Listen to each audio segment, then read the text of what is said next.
গভীর সুন্দরবনের এক কোণে ছিল একটি রহস্যময় জাদুর বন। সেই বনে বাস করত নানা রকমের প্রাণী, বাঘ, সিংহ, শিয়াল, কুমির, ফডিং, পান্তা আর টুনি পাখি। তবে সবচেয়ে রহস্যময় ছিল এক জাদুর সাপ যে নাকি রূপ বদলাতে পারত। সেই বনে ছিল এক পরী যার সোনালি ডানায় ছড়িয়ে পড়ত জাদুর আলো। টুনি পাখি ছিল বনের সবচেয়ে প্রিয় চরিত্র, তার গানে ছিল মায়াবী শক্তি। একদিন টুনি আর পরী মিলে ঠিক করল তারা সেই জাদুর সাপের গুহা খুঁজতে বের হবে। পরী বলল এই অভিযানে অনেক বিপদ আসবে, প্রস্তুত তো? টুনি ডানা মেলে বলল আমি কখনো পিছিয়ে যাই না।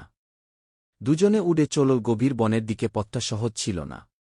প্রথমেই সামনে এল এক বিশাল সিংহ, বনের রাজা। সিংহ গম্ভীর গলায় বলল তোমরা কোথায় যাচ্ছ?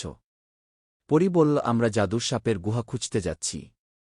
সিংহ সতর্ক করল সাপটি খুবই বিপজ্জনক, তার জাদু বুঝে ওঠা কঠিন। টুনি বলল আমরা সতর্ক থাকব। সিংহ মাথা নেড়ে চলে গেল, কিন্তু তার চোখে ছিল গভীর দুশ্চিন্তা।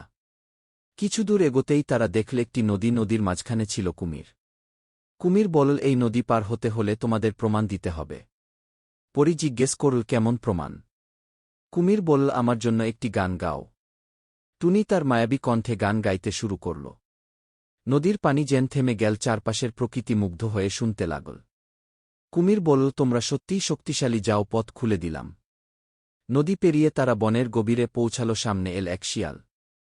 শিয়াল ধূর্ত হাসি দিয়ে বলল তোমরা কি জানো এই পথে অনেক রহস্য লুকিয়ে আছে? পরী বলল তুমি আমাদের সাহায্য করবে। শিয়াল বলল হয়তো করব, হয়তো না, আগে ধাঁধার উত্তর দাও। শিয়াল একটি জটিল ধাঁধা দিল।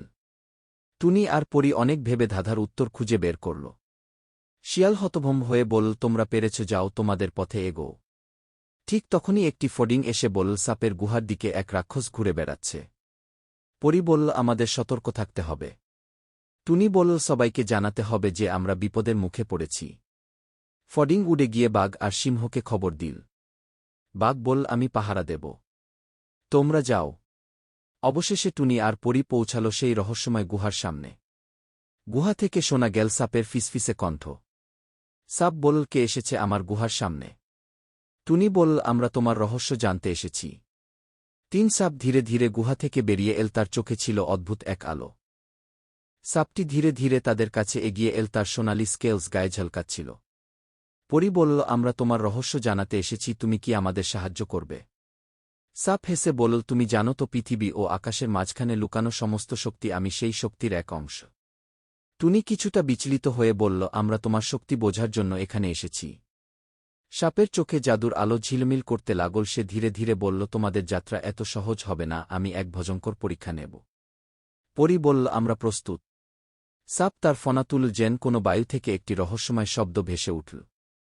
সাপ বলল এই বনটি বেঁচে থাকা এক অমীমাংসিত শক্তি, যদি তোমরা সেই শক্তি বুঝে উঠতে পার তবে তোমাদের কাছে এক নতুন পথ খুলে যাবে। তাহলে আমাদের কি করতে হবে? পরী জিজ্ঞেস করল।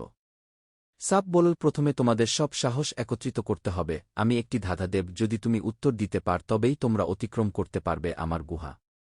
সাপ ধাঁধাটি বলল আমি আছি তবে কাউকে আমি দেখাতে পারি না, আমি আছি কিন্তু কাউকে বুঝতে পারি না, আমি আছি তবে আমি তোমার সঙ্গে নেই, তবুও আমি আছি, আমি কি?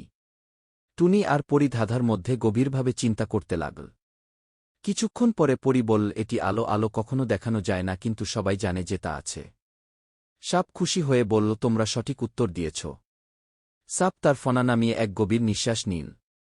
সাপ বলল তোমরা জানো কি, আমি শুধু জাদুর সাপ নই, আমি সেই পুরাতন শক্তির অংশ যা পৃথিবী ও আকাশের মাঝে থাকে। যখন আমি মানুষের মতো দেখতে হই তখন আমি তাদের সাথে মিশতে পারি, কিন্তু কখনোই তাদের মতো হতে পারি না। টুনি চুপ করে শুনছিল। পরী আরও জানতে চাইল তুমি কি আমাদের সাহায্য করতে পারবে?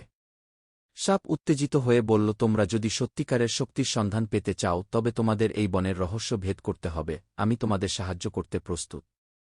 পরী আর টুনি একে অপরের দিকে তাকিয়ে বলল আমরা বনের রহস্য জানাতে চাই। সাপ ধীরে ধীরে তাদের সামনে পথ খুলে দিল। সাপের সাহায্যে তারা বনের আরও গভীরে প্রবেশ করল।